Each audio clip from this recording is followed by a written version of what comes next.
ઠંડીમાં ઘટાડો. ગુજરાતમાં આગામી 48 કલાકમાં ઠંડીનું જોર ઘટશે અને બેવડી ઋતુનો અનુભવ થશે. એએમસીની મોટી સિદ્ધિ. કોમનવેલ્થ ગેમ્સ 2030ને ધ્યાનમાં રાખીને અમદાવાદમાં રેકોર્ડ બ્રેક 177 કિલોમીટરથી વધુના રોડ તૈયાર કરાયા. અમદાવાદમાં મકાન ધરાશાયી. ઘીકાંટા વિસ્તારમાં 3 માળનું મકાન ધરાશાયી થતાં બચાવ કામગીરી હાથ ધરવામાં આવી. બજેટ સત્રની તૈયારી. મુખ્યમંત્રી ભૂપેન્દ્ર પટેલની અધ્યક્ષતામાં કેબિનેટ બેઠક મળી, જેમાં આગામી બજેટની નવી બાબતો પર ચર્ચા થઈ. ક્રિકેટ જગત. જસપ્રીત બુમરાહની અમદાવાદમાં તેની જૂની સ્કૂલ ખાતે મુલાકાત. વિદ્યાર્થીઓમાં ભારે ઉત્સાહ.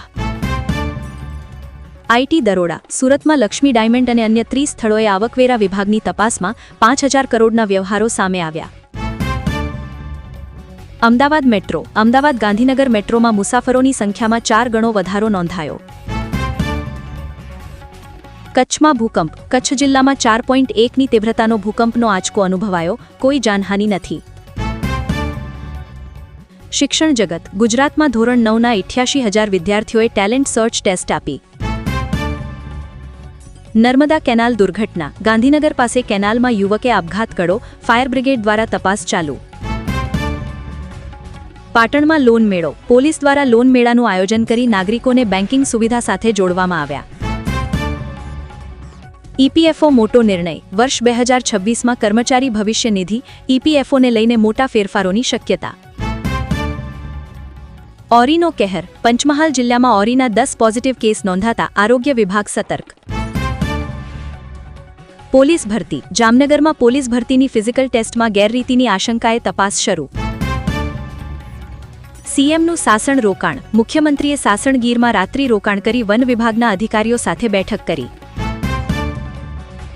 બજેટ 2026. 1 ફેબ્રુઆરીએ સવારે 11 વાગે કેન્દ્રીય બજેટ રજૂ કરવામાં આવશે. સોના ચાંદીના ભાવ. ચાંદીના ભાવમાં મોટો ઘટાડો જોવા મળ્યો. સોનું ઊંચી સપાટીએ યથાવત. ચૂંટણી કાર્ડ. ગુજરાતમાં મતદાર યાદી સુધારણા અંતર્ગત લાખો અરજીઓનો નિકાલ કરવામાં આવ્યો. એરોમા સર્કલ પાસે દૂધના ટેન્કરમાં છુપાવીને લઈ જવાતો 8 લાખની કિંમતનો દારૂ. 1787 બોટલ એલસીબી પોલીસે ઝડપી પાડ્યું છે. હવામાનની આગાહી. આગામી 48 કલાકમાં ઠંડીનું જોર વધશે. લઘુત્તમ તાપમાનમાં 5 ડિગ્રી સુધીનો ઘટાડો થઈ શકે છે અને શીતલ લહેરની શક્યતા છે. નમો લક્ષ્મી યોજના. ગુજરાતની 12 લાખ વિદ્યાર્થીનીઓને 1250 કરોડ રૂપિયાની સહાય આપવાની જાહેરાત કરવામાં આવી છે. કચ્છના ભચાઉ પાસે 3.5ની તીવ્રતાનો ભૂકંપનો આંચકો અનુભવાયો હતો.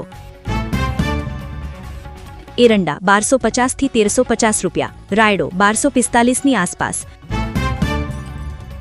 આંતરરાષ્ટ્રીય બજારમાં ક્રૂડ ઓઇલ સસ્તું થતાં ભારતમાં પેટ્રોલ અને ડીઝલના ભાવમાં 2 થી 3 રૂપિયાનો ઘટાડો થઈ શકે છે. બટાકાના ભાવ. બનાસકાંઠામાં બટાકાની નવી આવક શરૂ થતાં ભાવમાં થોડો ઘટાડો. ખેડૂતોમાં ચિંતા. Deesa market yard. મગફળી અને એરંડાની આવકમાં મોટો ઉછાળો. વેપારીઓ દ્વારા ખરીદી તેજ. બનાસ ડેરી દ્વારા પશુપાલકો માટે દૂધના ભાવમાં પ્રતિ કિલો ફેટમાં વધારો કરવાની વિચારણા. એસટી બસમાં નવી સુવિધા. મુસાફરો માટે ખુશખબર. હવે ગુજરાતની તમામ એક્સપ્રેસ બસોમાં ફ્રી વાઇફાઈ સુવિધા આપવાનું સરકારનું આયોજન. ખેડૂત સહાય. કમોસમી વરસાદને કારણે જે ખેડૂતોને નુકસાન થયું છે તેમના માટે સરકાર ટૂંક સમયમાં નવા રાહત પેકેજની જાહેરાત કરી શકે છે. ક્રિકેટ. આવતીકાલે ભારત અને ઓસ્ટ્રેલિયા વચ્ચે રમાનારી મેચમાં રોહિત શર્મા નવો રેકોર્ડ બનાવી શકે છે.